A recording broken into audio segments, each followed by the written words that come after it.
Coucou! Alors, on se retrouve pour une guidance, pour la guidance du jour, et ça sera une guidance sur le plan sentimental aujourd'hui. Alors, ce que je vais faire, c'est que je vais diviser la vidéo en deux parties. Donc, il y aura une partie couple et une partie célibataire. Donc voilà, comme ça, il y en aura pour tout le monde. Je sais pas ce qui se passe, j'ai envie d'avoir un hockey, mais ça ne veut pas sortir. Bon, c'est pas grave. Allez, on va aller voir ce qui se passe pour vous sur le plan sentimental, que vous soyez en couple ou célibataire. Je vais commencer par les personnes célibataires. Et après, on fera les couples.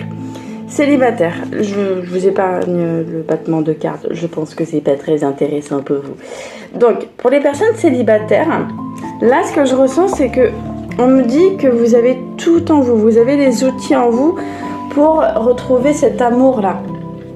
Alors quand je dis cet amour, c'est pas forcément la relation, mais cet amour en vous. Vous avez toutes les clés, tous les outils pour retrouver ça, pour le développer en vous, pour que ça déborde, pour que ça ressorte et que ça déborde. On vous pousse vraiment à aller vers le débordement d'amour.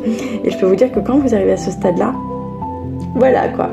Bon, j'en dis pas plus parce que c'est des choses que j'expérimente forcément, mais bon. Alors, on vous dit aussi que là, il y a encore une blessure qui est encore bien là. Hein. Moi, j'entends la blessure d'injustice qui est très très forte.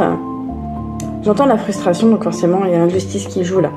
Vous êtes en train d'apaiser cette blessure. Ça, c'est sûrement dû à une ancienne relation passée où on vous a sûrement caché des choses.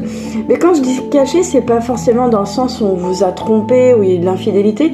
Moi, j'ai plus l'impression que là, ça va jouer vraiment sur l'ego. Hein.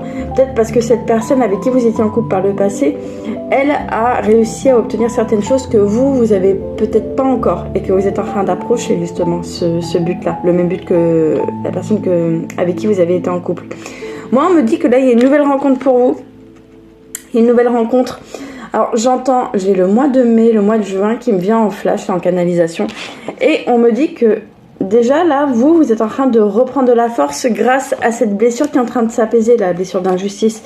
L'autre a réussi à avoir ce truc-là, je sais pas ce que c'est, hein, mais vous allez l'avoir aussi. Peut-être que vous convoitez quelque chose, hein, un objectif de vie, que la personne a réussi à atteindre, la personne avec qui vous étiez en couple il y a quelques temps, il y a quelques années ou quelques mois.